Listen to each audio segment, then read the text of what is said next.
दोस्तों, आप सिर्फ एक फ्रेंचाइज बिजनेस लेकर, वो भी किसी भी कंपनी का, फिर उसको सीढ़ी बनाकर भविष्य में 20, 25 या इससे भी अधिक फ्रेंचाइज बिजनेसेस ले सकते हैं और करोड़ों का प्रॉफिट कमा सकते हैं। और ये सब होगा एक फ्रेंचाइज बिजनेस आइडिया से और इसमें सक्सेस दिलाने वाले बिजनेस प्लान से। दोस्तों, सबसे पहले मैं आपको इस बिजनेस आइडिया का पोटेंशियल बताना चाहता हूं। ग्रेग फ्लिन के एग्जांपल से, जिसने 1999 में अमेरिका में अपनी पहली फ्रेंचाइज ली थी और अब तक वो टोटल 2400 फ्रेंचाइजीज ले चुके हैं और उनका टर्नओवर है $4 बिलियन का, जो भारतीय रुपए में हो जाता है 30,000 करोड़ से थोड़ा ज्यादा। जी हां दोस्तों, एक फ्रेंचाइजी का टर्नओवर है 30,000 करोड़ से ज्यादा। तो दोस्तों, वो बिजनेस आइडिया है मल्टी यूनिट फ्रेंचाइज ओनर या multi unit franchisee. Multi unit franchise owner वो होता है जो एक या अनेक कंपनीज की मल्टीपल फ्रेंचाइजीज लेता है और उनको खुद चलाता है। दोस्तों, दुनिया का सबसे बड़ा मल्टी यूनिट फ्रेंचाइज ओनर है ग्रेग फ्लिन, जिसका अभी हमने एग्जांपल देखा था। और अगर आप गूगल करेंगे तो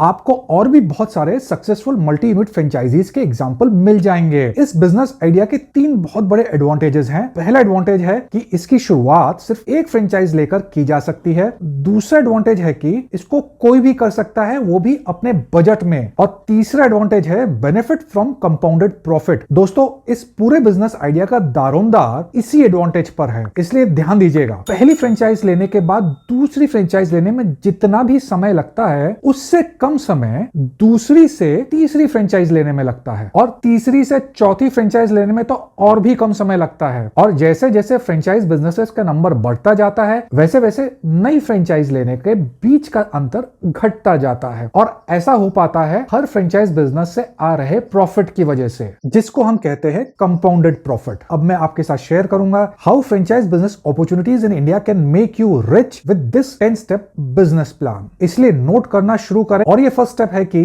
अपने पहले फ्रेंचाइज बिजनेस को लेकर के सक्सेसफुल होना। और आप ऐसा कर सकते हैं फॉलोइंग 3 पॉइंट्स पर फोकस करके। फर्स्ट पॉइंट है सही फ्रेंचाइज लेना। सही फ्रेंचाइज के 3 लक्षण होते हैं। पहला, वो आपके बजट में होनी चाहिए। दूसरा, आपको वो फ्रेंचाइज बिजनेस अच्छे से चलाना आना चाहिए। और तीसरा, कि वो ऐसा फ्रेंचाइज मॉडल हो जिसमें अच्छी कमाई हो, जैसे कि फोफो मॉडल। हमारा सेकंड पॉइंट जो फ्रेंचाइज बिजनेस को सक्सेसफुल बनाता है वो है अपने फ्रेंचाइज बिजनेस को अच्छे से मैनेज करना, जैसे कि उसको पूरा टाइम देना, उसकी प्रॉपर मार्केटिंग करना और कस्टमर सेटिस्फैक्शन हाई रखना। और ये सब आपकी लॉन्ग टर्म ग्रोथ के लिए बहुत इंपॉर्टेंट है। तीसरा पॉइंट है खर्चों पर कंट्रोल रखना। दोस्तों, अगर आप फ्रेंचाइज बिजनेस के साथ अपने खुद के खर्चों पर टाइट कंट्रोल रख पाते हैं तो आपकी अच्छी सेविंग हो पाएंगी और आप जल्द से जल्द फ्रेंचाइज नंबर 2 ले पाएंगे। और जैसे ही आप फ्रेंचाइज नंबर 2 लेने के लिए पैसा जोड़ लेते हैं, वैसे ही शुरू होता है हमारा स्टेप नंबर 2, जिसमें आपको 2 काम करने हैं। और ये दोनों काम स्ट्रेटेजिकली बहुत इंपॉर्टेंट है। पहला काम है अपनी सेकंड फ्रेंचाइज को अपनी फर्स्ट फ्रेंचाइज बिजनेस के आसपास के एरिया में लेना, जिससे मैनेज करने में आसानी हो। और दूसरा काम है कि अगर पॉसिबल होता है तो उसी कंपनी की फ्रेंचाइज लें जिसकी आपने फर्स्ट फ्रेंचाइज ली थी। और अगर वो पॉसिबल नहीं होता है तब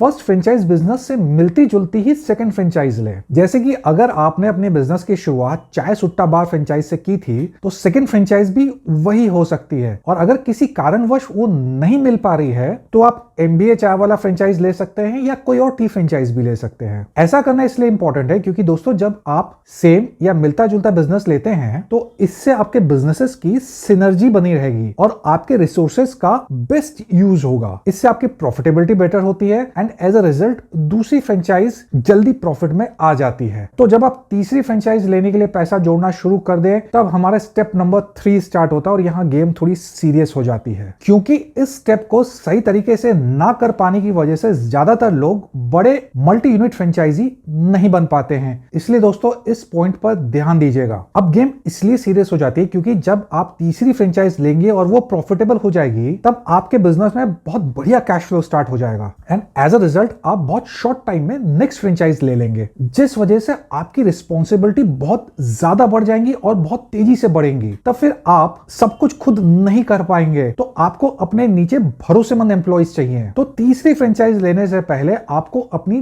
टीम बिल्डिंग पर काम करना शुरू कर देना पड़ेगा, जिससे आपके एम्प्लॉइज फ्यूचर के लिए ग्रूम हो पाए। साथ ही में यहाँ पर आपको भी अपने प्रोफाइल में चेंज लाना होगा। भविष्य के हिसाब से आपको हैंड्स ऑन फ्रेंचाइजी से मैनेजर फ्रेंचाइजी बनना होगा। दूसरे शब्दों में कहें तो फ्यूचर में आपको खुद बिजनेस रन नहीं करना है, बट उसको मैनेज करना है। इसलिए जितनी जल्दी इसकी प्रैक्टिस कर पाएंगे उतना आपके लिए बेहतर है, और बिजनेस को जितना प्रोफेशनली रन करेंगे उतनी सॉलिड ग्रोथ होगी आपकी। तो एक बार जब आप अपनी टीम को लेकर कॉन्फिडेंट हो जाएं, तभी अपनी ग्रोथ में तेजी लाएं, और ग्रोथ में तेजी आते ही हम फोर्थ स्टेप पर जाएंगे, जो है growth planning and target setting. दोस्तों, अब वो स्टेज है जहां आप शॉर्ट टर्म, मीडियम टर्म और लॉन्ग टर्म टारगेट सेट करेंगे। सबसे पहले खुद को एक लॉन्ग टर्म टारगेट देखिए, अगले 14-15 सालों में आप कितने फ्रेंचाइज स्टोर खोलेंगे। फिर उस लॉन्ग टर्म टारगेट को मीडियम टर्म टारगेट में, जैसे कि 3-4 साल में कितने स्टोर्स खोलने हैं, उसमें डिवाइड करें। और मीडियम टर्म टारगेट को मीट करने के लिए शॉर्ट टर्म टारगेट रखें, जैसे कि अगले 1 साल में आप कितने फ्रेंचाइज स्टोर्स खोलेंगे। Growth planning and target setting का लाभ यह है कि आप रेगुलर इंटरवल्स पर असेस कर पाएंगे कि आपकी ग्रोथ किस स्पीड से हो रही है और क्या आप अपने टारगेट्स मीट कर रहे हैं। और अगर ऐसा नहीं हो पा रहा है तो आप इमीडिएटली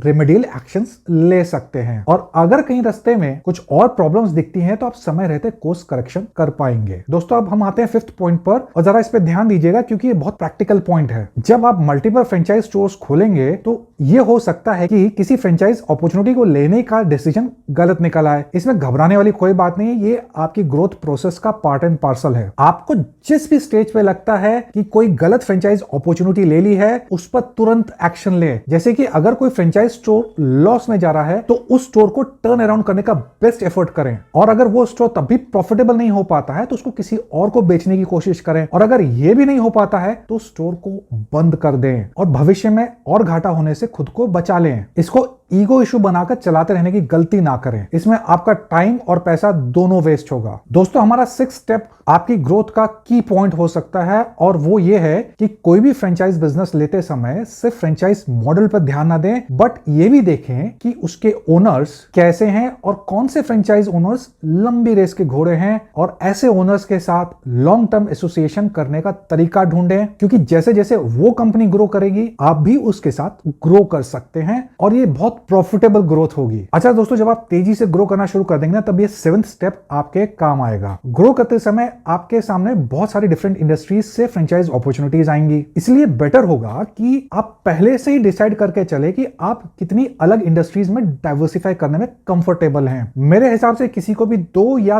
3 इंडस्ट्रीज में ही डाइवर्सिफाई करना चाहिए। आप जितने ज्यादा डाइवर्सिफाइड होंगे उतना ज्यादा आपके रिसोर्सेज लगेंगे और मैनेज करने में भी प्रॉब्लम आएगी। अच्छा दोस्तों, अब मैं आपको बताऊंगा 8th स्टेप जो आपके बिजनेस प्रॉफिटेबिलिटी के लिए बहुत इंपॉर्टेंट होगा, और वो ये है कि फ्रेंचाइज बिजनेस अपॉर्चुनिटीज ढूंढते समय रीसेल फ्रेंचाइज बिजनेस अपॉर्चुनिटीज पर भी ध्यान दें। रीसेल फ्रेंचाइज लेने के 2 डिफरेंट अप्रोचेस हो सकते हैं। पहला कि अपने कंपटीशन या अपने एरिया में जो अच्छी फ्रेंचाइजीज हैं उन तक आप खुद डायरेक्टली पहुंचे और डील स्ट्राइक करने की कोशिश करें, और दूसरा कि अपने आंख और कान खुले रखें और पता करें कि कौन से फ्रेंचाइज स्टोर्स लॉस में जा रहे हैं, और ऐसे स्टोर्स को अगर आप टर्न अराउंड करने का कॉन्फिडेंस रखते हैं तो उस स्टोर को जरूर खरीद ले। ऐसे स्टोर्स अच्छे डिस्काउंट पर मिल जाते हैं। अगर आप रीसेल फ्रेंचाइज और फ्रेंचाइज बिजनेस के बारे में अधिक जानना चाहते हैं तो मेरा ये वाला वीडियो देख सकते हैं, और डिस्क्रिप्शन बॉक्स में भी आपको लिंक मिल जाएगा। दोस्तों, हमारे 2 नेक्स्ट स्टेप्स बताते हैं कि बड़े लोगों की गेम कैसे खेलनी चाहिए। बड़े लोगों की गेम में पैसा पैसे को खींचता है, तो जब आपके पास अच्छा कैश फ्लो और प्रॉफिटेबिलिटी हो जाए तब आप ये 2 स्टेप्स ले पाएंगे। तो हमारा 9th स्टेप है एरिया फ्रेंचाइज लेने की कोशिश करें। एरिया फ्रेंचाइज लेने के लिए आपको ये कमिटमेंट देनी पड़ सकती है कि आप कितने सालों में उस ब्रांड के कितने स्टोर्स खोलेंगे पर्टिकुलर एरिया के अंदर। अब क्योंकि ये एक तरह से बल्क डील होती है तो इसमें फ्रेंचाइजी को फ्रेंचाइज फीस के अलावा कभी कभी रॉयल्टी पर भी डिस्काउंट मिल जाता है, और इसका रिजल्ट कम सेटअप कॉस्ट और बेटर सेल मार्जिन के रूप में सामने आता है। हमारा नेक्स्ट स्टेप है, अगर पॉसिबल होता है तो कमर्शियल प्रॉपर्टी खरीदें और वहां अपने फ्रेंचाइज स्टोर खोलें। साथ ही में आपकी जिस कंपनी के नाम वो प्रॉपर्टी है उसको रेंट दें, इससे उस कंपनी में रेगुलर कैश फ्लो आने लगेगा, तो उसके अगेंस्ट बैंक इजिली लोन दे पाएंगे और उस लोन को एक्सपेंशन के लिए यूज किया जा सकता है, और इससे एक्सपेंशन तेज होगा। और सेम यही स्ट्रेटेजी मैकडॉनल्ड्स के रे क्रॉक ने भी यूज की थी। अगर आप रे क्रॉक के बारे में नहीं जानते हैं तो ये वीडियो आप जरूर देखें। हमारे अभी तक के बिजनेस प्लान में सबसे बड़ा चैलेंज है कि ऐसी कौन सी franchise business opportunities in India हैं जिनको कंसिडर किया जाना चाहिए। तो ये जानने के लिए इसको क्लिक करें, नहीं तो ये वीडियो भी आपको पसंद आएगा। Thank you for watching.